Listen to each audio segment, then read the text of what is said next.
Salut à tous, bienvenue dans le 18h de Télé Nantes. Vous vous en servez tous les jours et peut-être sans le savoir. Je vous parle bien sûr de la sécurité sociale, de la Sécu pour les intimes. Elle a 70 ans cette année, exactement, puisque tout a commencé en octobre 45. Alors la Sécu, vous la connaissez, c'est bien sûr la carte vitale, mais pas que, ce sont aussi les allocations familiales, ce sont aussi les retraites et bien d'autres choses encore. C'est ce qu'on va vous expliquer avec nos invités dans quelques instants. Et puis, en fin d'émission, on va vous donner une idée de sortie pour ce week-end, avis aux mélomanes et autres amateurs de guitare. On vous parle de l'événement autour de la guitare qui a lieu ce samedi au Zénith de Nantes Métropole. Guitare et Sécu, ce sont les deux mots-clés du 18h de Télé Nantes du mardi 13 octobre qui commence tout de suite après la virgule.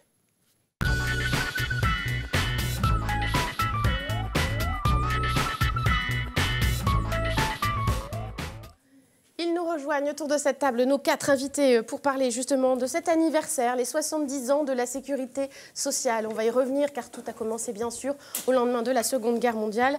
Et pour en parler, nous sommes avec Elisabeth Dubec-Princetot, bonsoir, qui est la directrice de la CAF, la Caisse des allocations familiales de Loire-Atlantique. À vos côtés également Hervé Domas. Bonsoir. Président, directeur général de la MSA Loire-Atlantique-Vendée. MSA, c'est la Mutualité sociale agricole. On va y revenir. Et nous sommes également avec 2 jeunes filles. Bonsoir. Bonsoir. Marine Guébeau et Justine Pivron. Vous êtes toutes les deux en terminale ST2S au lycée Talensac Jeanne Bernard de Nantes. ST2S, ça veut dire Service technique, sanitaire et social. Vous avez participé à une vidéo justement sur c'est quoi la Sécu, les jeunes et la sécurité sociale. On y reviendra dans quelques instants. D'abord, première surprise, peut-être, premier étonnement. On a dit la CAF, on a dit la MSA et on parle bien de la Sécu. Oui, c'est une seule et même famille. C'est une seule et même famille et c'est une famille qui, depuis ses 70 ans, est fondée sur l'appartenance à un monde professionnel, d'où les différences d'organismes qu'on peut rencontrer. En réalité, voilà, il y a 3 grands blocs. Le bloc du régime général, c'est tous les salariés du privé, c'est 90 à 92% de la population. Donc c'est pour la maladie, la caisse primaire, pour la vieillesse, la CARSAT, pour les cotisations, c'est l'URSSAF, et pour la branche familiale, les prestations familiales, c'est la CAF. Et après, les régimes spéciaux. Après, il y a 2 autres régimes spéciaux, un peu plus importants que les autres, puisqu'en fait, il y a une multitude de petits régimes. Les 2 plus importants, c'est le monde agricole avec sa mutualité sociale agricole, qui a la particularité de gérer toutes les branches. Donc, c'est un seul organisme, seul interlocuteur. Et puis, le RSI, régime social des indépendants, pour les non-salariés. Alors évidemment, vous allez vous en rendre compte, mais quand on parle de sécurité sociale, il faut manipuler plusieurs sigles. Il y a beaucoup de sigles, évidemment. Je ne vais pas vous faire d'interro surprise, mais quand on dit CARSAT, on parle de quoi ? On parle de caisse autonome retraite santé au travail. Donc 2 missions principales, c'est à la fois de gérer les prestations vieillesse des salariés du régime général, et puis aussi de travailler sur la prévention des risques professionnels en entreprise et la tarification des accidents de travail. En gros, c'est les cotisations que les employeurs versent en contrepartie du risque accident de travail qui peut se produire dans les entreprises. Voilà. Et puis si je vous dis l'URSSAF, Union de recouvrement de sécurité sociale et d'allocation familiale. Voilà, bonne réponse. Donc l'URSSAF collecte les fonds pour la sécurité sociale et maintenant aussi pour le régime d'assurance chômage, pour les régimes de retraite complémentaires. Et pour l'URSSAF des Pays de la Loire, c'est 16 milliards d'euros, donc des sommes très importantes. Des sommes, en effet, très, très importantes. Vous le saviez tout ça sur la Sécu avant de travailler sur le sujet ou pas ? Non. Non, on va être clair. Hein. Non. Après avoir travaillé, oui. En revanche, après, j'aurais pu vous poser la question. J'en ai peut-être une autre pour vous. CPAM, ça veut dire quoi ? Caisse primaire d'assurance maladie. Voilà, celle-là, on la connaît bien quand même, normalement, la CPAM. Oui, il paraît que même en travaillant sur le sujet, vous en avez appris à vos parents aussi, qui ne savaient pas tout ça. La CAF, ils ne pensaient pas que c'était partie de la sécurité sociale. On nous a même contredit... Ça crée des petites embrouilles dans la famille. Mais... qui se sont résolues après, on espère, quand même, ça s'est apaisé. Donc oui, vous, avec le lycée Talensac Jeanne Bernard à Nantes, vous avez travaillé sur une vidéo dans le cadre d'un concours national. Ça s'est passé l'an passé pour vous, entre février et juin 2015. C'était sur le thème « Les jeunes et la sécurité sociale ». On va voir un petit extrait de cette vidéo et puis on en reparle juste après.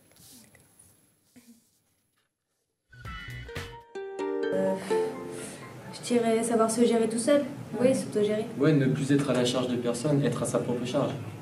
C'est être responsable. Responsable de ses actes. Comme ça, moi, je saurais pas dire. Et vous ? Si, quand même. Ce qui est les remboursements de frais médicaux, non ? Ah oui, les remboursements de médicaments. Il y a les remboursements pour la santé. Il me semble aussi qu'il y a la carte vitale à partir des 18 ans. Ouais, la majorité. Et oui Amélie, la carte vitale est donnée par la caisse d'assurance maladie de la sécurité sociale. Tu sais, c'est la carte verte. Tu peux l'avoir à partir de 16 ans, quand tu commences à devenir grande. Elle te permet d'être autonome en ayant ton propre numéro de sécurité sociale et en étant remboursé des soins sous 5 jours grâce à la télétransmission. Magique, non? Ah, d'accord, la carte vitale est à partir de 16 ans.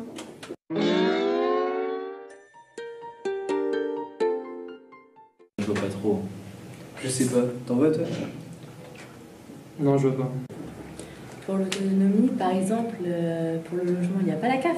Ouais, mais la CAF, c'est pas la sécurité sociale, c'est différent. Prenons l'exemple de Léo. Ça, c'est la France. Léo a 18 ans, j'ai quitté ma province. Mais il n'a pas assez d'argent pour payer son loyer. Heureusement, il y a Super CAF. Léo, tu as un logement et tu es étudiant sans ressources. Tu as le droit aux APL, toi. Les APL sont les allocations personnalisées au logement. Elles sont versées par la Caisse d'allocation familiale, la CAF. Les APL t'aident à payer une partie de ton loyer. Grâce aux APL, Léo est heureux et autonome. Ah, d'accord, les APL sont versés par la CAF et la CAF fait partie de la sécurité sociale. Voilà, donc la CAF fait partie de la sécurité sociale. Maintenant, on le saura grâce à cette vidéo, puis grâce à notre émission ce soir. Comment il est né ce projet de vidéo avec vos professeurs et puis le reste des lycéens? En gros, l'année dernière, on était une classe de première SE2S et en première SE2S, on étudie la sécurité sociale. Ça fait partie du programme, voilà. De toute façon. Dans le cadre justement des 70 ans de la sécurité sociale, ils ont décidé de faire un concours. Et notre professeur principal nous a demandé d'y participer. Donc après, on a fait un constat. Donc en fait, on a fait des entretiens, un questionnaire. Par exemple, avec les élèves? Avec les élèves de Talensac. Ouais. Donc les entretiens, c'était par exemple avec des BTS, donc des plus grands. Il y avait des secondes et d'autres élèves de Talensac. Donc on a constaté qu'en fait, mais même nous, en fait, on connaissait absolument rien sur la Sécu. On pensait que c'était que la santé, que ça ne s'occupait pas des étudiants, que en gros ça signifiait paperasse, administration et des choses... Feuille de soins et encore vous ne connaissez pas ça. Et le trou de la sécu aussi, ça revenait souvent. Ouais. Et après en fait... Il y a des expressions comme ça qu'on l'appelle, c'est sûr. On s'est rendu compte que ça ne s'occupait pas de ça, que paperasse, administration, ça n'avait rien à voir parce que tout était dématérialisé. Donc il n'y avait plus d'archives, plus de papier. Tout ce qui est mission de santé, il n'y avait pas que ça. Il y avait vieillesse, accident du travail, etc. Oui, et pour l'autonomie des jeunes, on s'est rendu compte qu'en fait, ils s'occupaient beaucoup de ça, rien que pour les APL. Donc les revenus pour les étudiants, pour les aider à payer leur loyer. En fait, vous avez dit, ça me concerne aussi, quoi. Voilà. La Sécu, ça me concerne aussi. Vous avez eu l'idée de cette petite vidéo, après, sous une forme un peu humoristique aussi, avec... les dessins que vous avez faits, en fait. Oui. Hein? En fait, la vidéo, c'est juste une retranscription de notre projet, mais en version imagée. On a essayé de faire ça sous forme humoristique, de remettre les préjugés et les réalités de la sécurité sociale à travers le dessin, justement. Et puis, ça nous a permis d'être à tous un petit peu caméraman, scénariste, d'un peu tout faire. Un peu comédien, voire aussi. Ouais, aussi, oui. Et de participer vraiment au projet. On a tout fait de A à Z, puis on est assez fiers de nous. Et le dessin, donc c'est vous, Justine. Et ça s'appelle, c'est un petit nom, ce petit système-là. C'est un Draw My Life. Un Draw My Life. Voilà. Littéralement, c'est un... Dessin ma vie. Ouais, ma vie en dessin. D'accord. Voilà, c'est un peu la vie de la Sécu, c'est pas la nôtre, mais... c'est aussi un peu la vôtre. Hein. Ouais, un petit peu maintenant, oui. Finalement. Et puis alors, quand même, cette vidéo a eu un prix, une récompense. C'était le coup de cœur du public dans le cadre de la catégorie les jeunes et la sécurité sociale. Et du coup, ça vous a valu d'aller voir du beau monde à Paris, Marine. Oui. Ouais. Vous avez rencontré qui? On a rencontré Marisol Touraine, le président. On a vu Michel Sapin aussi et Najat Vallaud-Belkacem. Et c'est déjà pas mal. Ouais. Il y a même eu du selfie, il paraît. Oui, avec la ministre de l'Éducation nationale. Vous avez réussi à faire un selfie. Ouais. Elle était très gentille d'ailleurs. Ouais. Elle était adorable. En tout cas, bravo aussi à tous les autres qui ont participé, c'est sûr. Allez, on voit Manon là, qui fait comme ça. Quand il y a une bonne réponse, c'est plutôt rigolo. Qu'est-ce que vous en retirez, vous, aujourd'hui, au-delà des connaissances que vous avez acquises, on l'a bien compris, mais même dans vos études, ça vous a servi? Ou dans votre vie de tous les jours? Déjà, rien que pour les concours sociaux qu'on va pouvoir passer, le fait d'avoir expérimenté le travail de groupe, de ne pas prendre des décisions tout seul. Par exemple, si on veut devenir éducateur spécialisé, c'est avant tout ce travail de groupe. Et le concours, c'est ce que ça nous a permis d'apprendre déjà.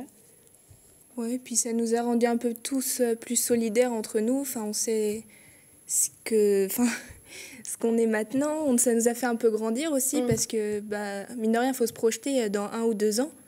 Après le bac. Voilà, quand on se dit, par exemple, nos concours sociaux, elle veut être dans le social, moi dans la santé.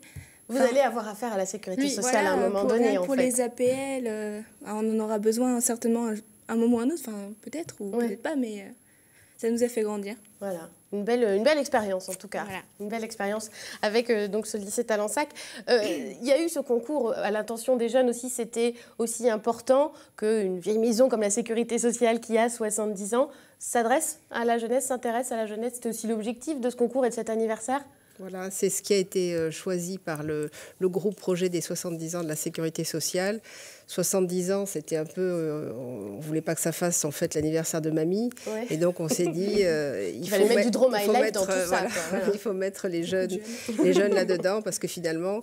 On a conscience maintenant que la sécurité sociale, c'est plus vu comme un effort de financement que comme des services. Ouais. Et donc, c'est pour remettre du positif dans tout ça. Évidemment. Et puis, ce sera aussi le sens de certaines manifestations qui ont lieu cette semaine à la CPAM à Gaëtan-Rondeau. Des portes ouvertes à l'intention des jeunes, justement, des lycéens, des étudiants, des BTS, pour dire il y a aussi du travail à la Sécu. Oui, bien sûr, il y a du travail. Et puis, pour affirmer un principe que souvent on ignore, c'est que les organismes dont on a parlé sont des entreprises privées qui gèrent un service public. Et contrairement à ce qui est très répandu dans l'opinion, on n'est pas salarié fonctionnaire de l'institution et on n'est pas dans une administration. On est dans la gestion d'un service public. Alors, ça peut se rapprocher un peu du fonctionnement d'une administration par la mission, mais ça reste quand même une entreprise privée. Alors, elle est moderne, on en parlera sans doute, elle est très largement informatisée, elle dématérialise beaucoup, elle travaille avec des informations sur les comptes Internet, elle travaille avec des informations sur les smartphones, elle travaille aussi avec des messages SMS, avec du mail, beaucoup plus que le papier. On peut avoir son appli Sécu et on peut y trouver, comme les autres opérateurs du privé, les banques et assurances, etc., du secteur marchand, on peut y trouver les mêmes fonctionnalités. Et puis avec des métiers d'avenir aussi. Oui. Alors des métiers de conseil, puisqu'effectivement, il n'y a plus les métiers de gestion qu'on a pu connaître à une époque, les métiers de gestion de feuilles d'assurance maladie. Cette fameuse paperasse dont on parlait. Voilà, nous, les dossiers CAF, c'était pas mieux à l'URSSAF, je pense à la MSA. Donc maintenant, les métiers de techniciens sont de plus en plus des métiers. Alors technicien, c'était l'ancien nom, mais technicien conseil, on les appelle maintenant gestionnaires conseil. Et donc, ils vont aller de plus en plus vers l'allocataire, pour moi, les assurés, ou le cotisant pour l'URSSAF, pour anticiper les problèmes et leur apporter des solutions. On va aussi revenir quand même un petit peu en arrière, au fondement de tout ça. On est le 4 octobre 1945, une ordonnance sort créant la sécurité sociale, vous le savez aussi, c'est dans la petite vidéo, parce qu'on n'a passé qu'un petit extrait. C'était quoi l'idée au départ, au lendemain de la Seconde Guerre mondiale? Si vous n'êtes pas historien, vous connaissez quand même bien la structure, mais... Les valeurs ? Alors j'y vais sur les valeurs. Donc sur les valeurs, l'idée c'était à la sortie de la guerre, ne pas recommencer tout ça, créer un monde meilleur, le programme national de la résistance. Et donc il y avait 3 grandes valeurs qui ont sous-tendu cette construction. C'était l'équité d'abord. Tout le monde doit pouvoir bénéficier des mêmes services, plutôt dans une logique de besoin. L'universalité, et la solidarité. Donc la solidarité, preuve sur le plateau. Merci. La solidarité, c'est ceux qui ont donnent à ceux qui n'ont pas. Donc, par exemple, ce sont les couples, les ménages sans enfants qui ont des transferts financiers pour les ménages avec enfants. C'est les actifs pour les inactifs. C'est les bien portants pour les malades. Et donc, c'est ça qui a fondé les valeurs de la sécurité. Ce sont les valeurs de la sécurité sociale qui ont permis d'organiser ce qui est quand même un gros des transferts de fonds majeurs qui irriguent toute notre société économiquement. Comment il s'appelle le créateur? C'était dans Pierre Larocque. Voilà, grosse surprise. Pierre Larocque, c'est lui qui était donc derrière la création de la sécurité sociale. On a vu aussi passer quelques images du bâtiment de la CPAM à Nantes, Gaëtan-Rondeau, parce que c'est aussi pour ceux qui se servent de la sécurité sociale, ce sont des bâtiments importants dans une ville. À Nantes, ça se passe surtout sur l'île Beaulieu, enfin pour la CPAM. Mais ça ne fait pas depuis les années 80. Voilà, depuis les années 80, puisque le bâtiment a été construit en 1980 pour une ouverture de mémoire en 81. C'est le lieu emblématique de fréquentation des assurés sociaux et dans lequel d'ailleurs tout se passe, puisque ce sont les centres de traitement des prestations. Il y a autour de ce lieu à Nantes quelques points d'accueil, notamment un dans les locaux de la CARSAT à la place Bretagne. Et puis en périphérie nantaise. Moi, je pensais que c'était la Sécu aussi. Donc c'est la Sécu, mais que c'était la CPAM, place Bretagne. Mais en fait, c'est la CARSAT, mais il y a quand même de l'accueil. Voilà, la CARSAT a autorisé depuis des années, par convention, l'hébergement des services d'accueil de la caisse primaire dans ces locaux. Pour une raison toute simple, la centralité de l'endroit et l'accessibilité en tramway notamment. Il y avait aussi des accueils de proximité. Avant, dans les quartiers, il y avait même aussi une CPAM à Saint-Nazaire qui n'existait plus. Tout a été un peu centralisé à Nantes. Pourquoi ça a été... Alors, la fusion des deux caisses du département a entraîné la création d'un seul organisme qui chapeaute les deux. Donc, il n'y a plus deux caisses différenciées autonomes, mais il y a le service rendu de la même façon sur l'ensemble du département. Puis, en fait, la caisse départementale elle est le produit de la création des deux.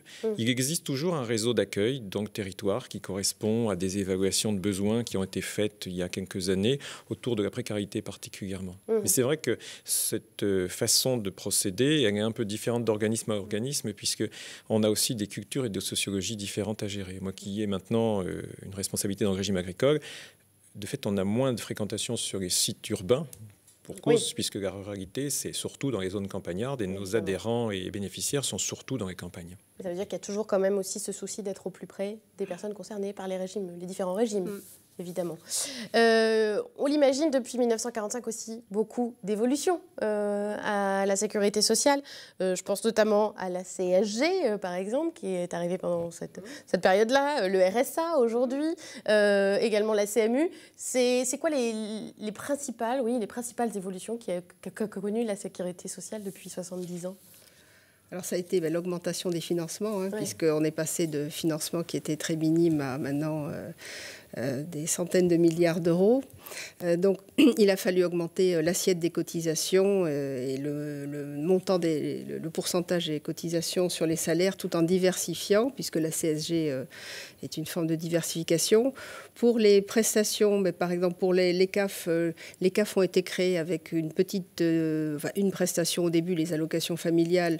Au fur et à mesure, on en a rajouté. Donc la dernière était effectivement le RSA en 2009. Et là, nous avons la création de la prime d'activité au 1er janvier 2016, qui correspond à la fusion le RSA d'activité et puis d'un dispositif fiscal.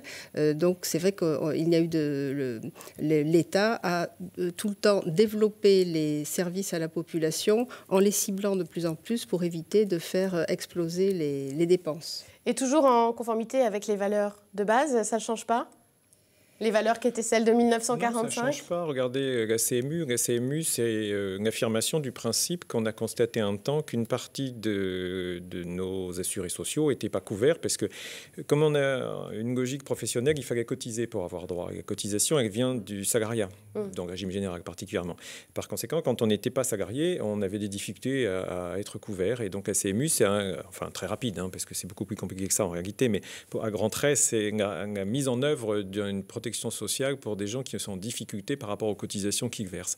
Et ça, c'est le principe de solidarité et d'universalité. C'est le fait de couvrir au mieux la population française pour qu'on n'ait pas de soucis à gérer les risques une fois qu'ils se sont produits. Donc en gros, plus on a pour la santé un accès aux soins, mieux c'est dans le cadre de l'évolution personnelle et dans le cadre de l'avancée en âge.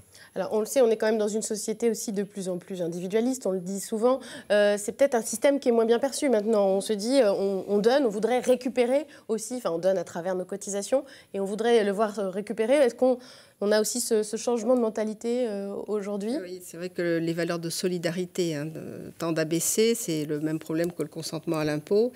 C'est vrai qu'on voudrait un retour sur investissement individuel ou à la rigueur au niveau de sa famille. Mais ça, c'est pas possible. Il faut, dans le temps et à l'échelle de la société, regarder si l'argent qui est prélevé sur les salaires est distribué à bon escient pour apporter tous les services qui existent.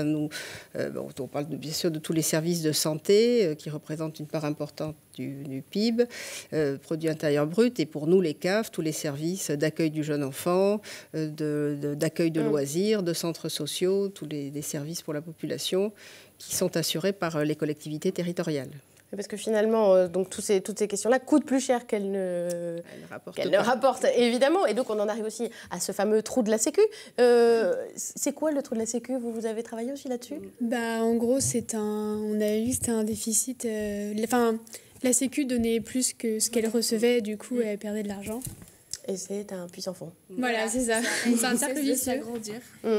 Ça, c'est un problème encore majeur. Dès les années 50, il y a eu des crises de financement de la sécurité sociale.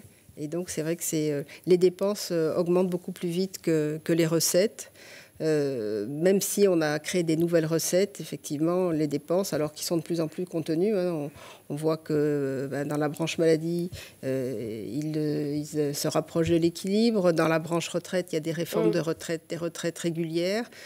Mais c'est vrai que les besoins sociaux, la crise économique font que d'un côté, il y a de plus en plus jamais besoin de la sécurité sociale. D'occasion de dépenses et moins de possibilités de recettes. Donc effectivement, c'est l'occasion de dire aussi que les efforts de gestion, ils sont faits à la fois sur les prestations, c'est-à-dire qu'on essaie de diminuer les remboursements qu'on fait au prorata des cotisations qu'on reçoit et puis au prorata du besoin, mais on a aussi beaucoup d'efforts de gestion qui sont faits avec des réductions d'effectifs et des réductions des budgets de fonctionnement, ce qui combat un peu l'idée que c'est dispendieux, que c'est mal géré. Les coûts de gestion sont de 3%, par exemple. Alors ça reste relativement peu par rapport aux sommes manipulées, puisqu'une caisse primaire dépense 3 milliards d'euros, c'est de grade quantique par an.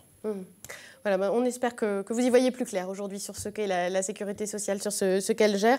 Sachez que dans le cadre de cet anniversaire, du mois anniversaire aussi, donc les acteurs sont mobilisés sur le terrain. Il y a des portes ouvertes, je le disais, donc au siège de la CPAM, rue Gaëtan Rondeau, sur l'île de Nantes, pour les étudiants, les scolaires qui veulent aussi s'informer sur les métiers de la sécurité sociale. On vous retrouvera aussi également dans le cadre du Téléthon, début décembre, les 4 et 5 décembre, pour un défi vélo. Et puis il y a un site internet communication sécurité sociale qui s'affiche, où vous pouvez retrouver tout un tas d'infos sur la Sécu et les rendez-vous sur le territoire.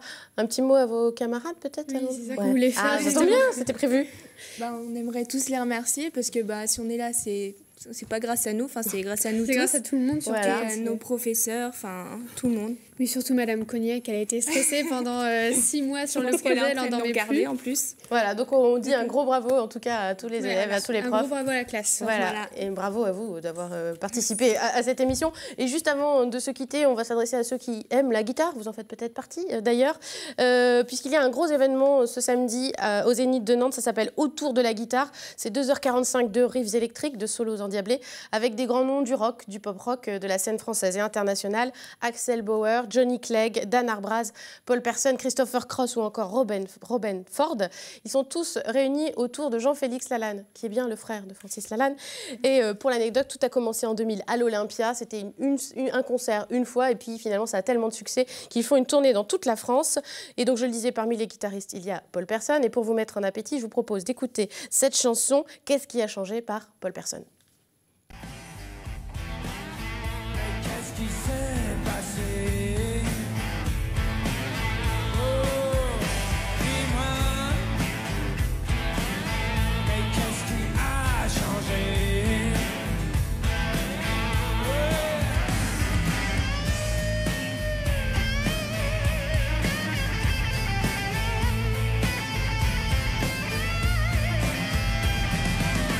La rue swing au son des hordes utopiques, roulant dans leur présent un futur idéal.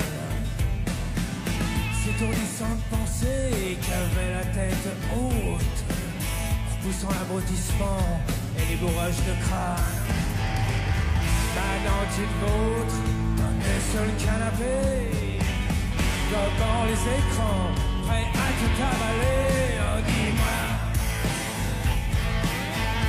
qu'est-ce qui s'est passé? Oh, dis-moi, mais qu'est-ce qui a changé?